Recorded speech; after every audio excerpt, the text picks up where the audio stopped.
Bonjour et bienvenue dans cette vidéo, j'espère que vous allez très bien. Ici Serge Jérôme et je voudrais vous montrer une méthode toute simple, toute bête, si bien qu'on n'y pense pas, dans WordPress, pour vous aider à sélectionner d'un seul clic tous les plugins qui ont besoin d'être mis à jour, afin qu'ensuite vous puissiez procéder sans faire une sélection manuelle et en alternant, en cochant, en alternant et tout ça. Là, on va voir comment le faire facilement. Alors, je vais vous montrer à l'écran, vous allez voir. Donc, ici, vous voyez, donc là, j'ai des plugins à mettre à jour. Il y en a qui seront... Ah oui, non, c'est parce que je l'ai déjà fait. Alors, en fait, par défaut, quand vous venez ici, par défaut, vous êtes comme ça. Alors, vous avez les plugins qui ont besoin d'être mis à jour. Il y en a un sur deux, vous voyez. Donc là, il y en a un, l'autre non, lui oui, l'autre non, voilà. Alors, on aurait tendance à faire comme ça, à mettre à jour celui-là, attendre qu'il ait fini, et ensuite venir sur le troisième. Alors, on attend que le premier finisse pour faire le troisième, toujours. C'est-à-dire, on doit pas casser la machine. Donc, on a tendance à faire ça. En fait, il y a une chose qui est tout bête et que on n'y pense pas forcément. C'est de venir ici, vous voyez là, on est sur toutes, c'est de venir sur à mettre à jour. Donc venez ici. Et là, d'un coup, vous allez avoir tous ceux qui ont besoin d'être mis à jour qui sont là, tout bêtement. Vous n'avez pas besoin de faire d'alterner la sélection et du coup, vous allez pouvoir faire ça. Ils sont tous sélectionnés et ici vous allez pouvoir choisir mettre à jour ou ici d'ailleurs ou en bas, hein, vous pouvez le mettre ou ici ou en bas et faire appliquer.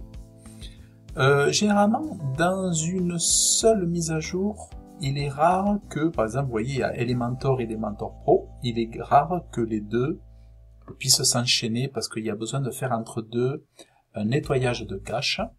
Mais bon, moi ce que je fais c'est que généralement lorsqu'il y a un doublon d'Elementor comme ça avec une version standard et une version pro, je désactive la pro.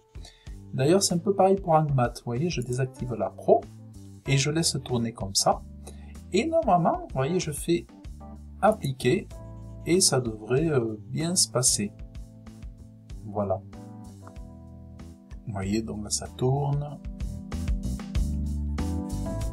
Et ça c'est vraiment bien parce que ça évite de... déjà là vous pouvez le laisser tourner tout seul, il travaille, et après vous aurez plus qu'à faire les mises à jour des 2-3 restants. Mais normalement, voilà, le reste tourne, vous voyez, et ça devrait se passer très bien.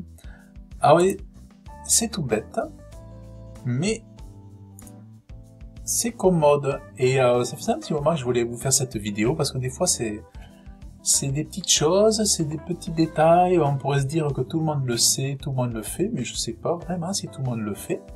Et je me suis dit, ça pourrait aider les gens qui tomberont sur cette vidéo, sur ma chaîne. Et donc, comme j'aime à aider, et souvent c'est comme ça, sur des petites vidéos assez courtes, que j'ai pu aider pas mal de gens sur leur compte ODH, sur leur compte Hostinger. J'ai eu beaucoup de remerciements sur des petites vidéos qui dépendent comme ça, donc c'est l'occasion pour moi de vous aider, de vous accompagner et de croiser votre chemin. Voilà, donc si vous avez apprécié, je vous invite à liker, je vous invite à laisser votre commentaire, à vous abonner à ma chaîne YouTube parce que ça me fera plaisir. Et si vous voulez recevoir des news par ma newsletter, enfin des pépites par email, et je vous invite à vous inscrire en cliquant sur le lien en descriptif de cette vidéo et je vous enverrai tout ça. Bien que j'ai un problème, c'est que je suis rarement quelqu'un qui communique avec les newsletters. Il faut vraiment que je guérisse de cela. Mais voilà, mais en tout cas il y a des choses qui sont préparées pour vous. Donc je vous dis à très bientôt et merci d'avoir suivi cette vidéo. Bye bye.